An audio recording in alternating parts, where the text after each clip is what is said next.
নমস্কার বন্ধুরা, কেমন আছেন সবাই? প্রিয় রান্নাঘরে সকলকে স্বাগত জানাই।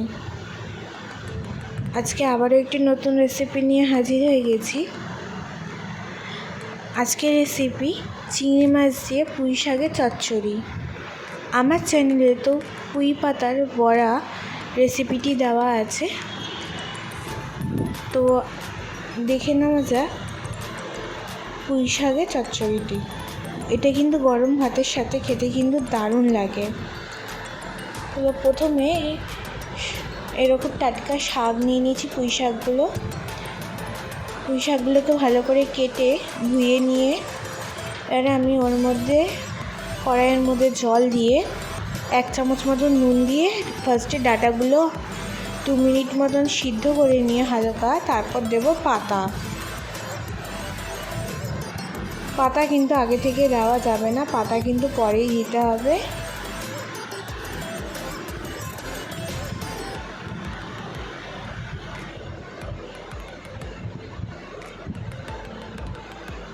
আবার আমি ঢাকনা দিয়ে সিদ্ধ করে নেব।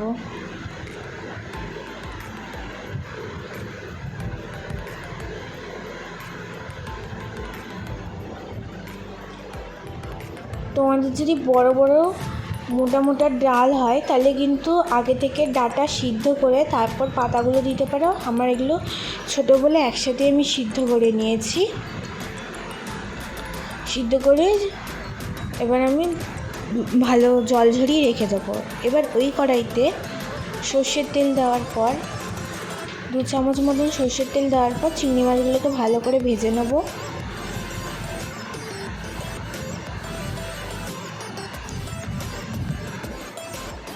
লাল লাল করে ভেজে নেব।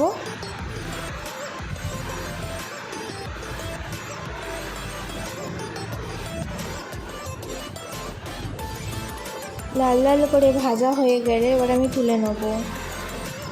এবার ওই কড়াইতে অল্প একটু তেল দেওয়ার পর ওর মধ্যে দেব 5 ফোড়ন, তারপর দেবো 2টো শুকনো লঙ্কা ফাটিয়ে দিয়ে দিয়েছি, আর 3 থেকে 4 কোয়া রসুন থেতো করে এর মধ্যে দেব, আর দেবো 2টো পেঁয়াজ।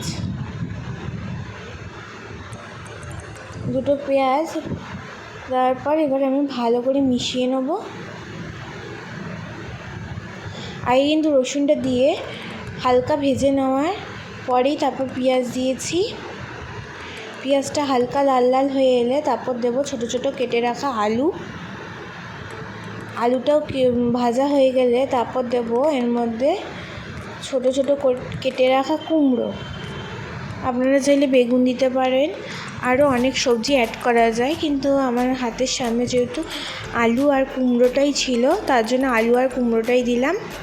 তারপর দিলাম 2 চামচ মতো নুন। হালকা ভাজা হয়ে যাওয়ার পর তারপর দেবো 2 চামচ মতো নুন আর 1/2 চামচ হলুদ গুঁড়ো আর 1 চামচ জিরের গুঁড়ো দিয়ে ভালো করে নাড়াচাড়া করে নেব।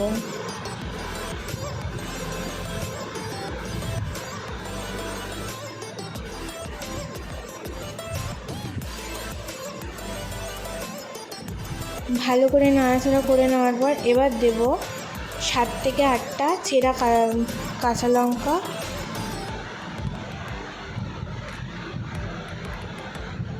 যেহেতু হালকা হালকা ভাজা হয়ে গেছে তারপর দেবো সেদ্ধ করে রাখা পুঁই শাক। এবার পুঁই শাকটাকে ভালো করে নাড়াচাড়া করে নেব। যেহেতু এক হাতে আমি ভিডিও করি আর এক হাতে নাড়াচাড়া করি, তার জন্য ভালো করে নাড়াচাড়া করা যায় না, দেখো বুঝতে পারছো, ক্যামেরা অফ করেই করি। তবে ভালো করে মিশিয়ে নেওয়ার পর দেবো এর মধ্যে চিংড়ি মাছগুলো যেগুলো ভেজে রেখেছিলাম সেগুলোই এর মধ্যে দিয়ে দিলাম, দিয়ে এবার ঢাকা দিয়ে দেবো।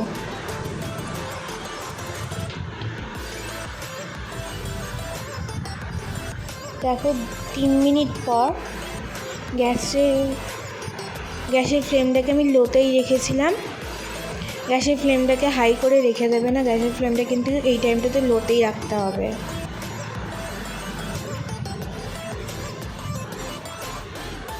যেহেতু এক হাতে নাড়াচাড়া করছি তার জন্য দেখো পড়ে যাচ্ছে কড়াইটা।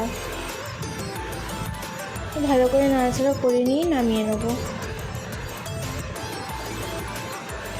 তাহলে আজকের পুঁই শাকের চচ্চড়িটি কেমন হলো অবশ্যই কমেন্টে জানিও। আশা করি সকলের ভালো লাগবে আজকে পুঁই শাকের চচ্চড়িটি। যদি ভালো লেগে থাকে please like comment and share, আর অবশ্যই চ্যানেলটি সাবস্ক্রাইব করে দেবেন। আজকের জন্য এইটুকুই, আবার পরের দিন নতুন রেসিপি নিয়ে হাজির হব।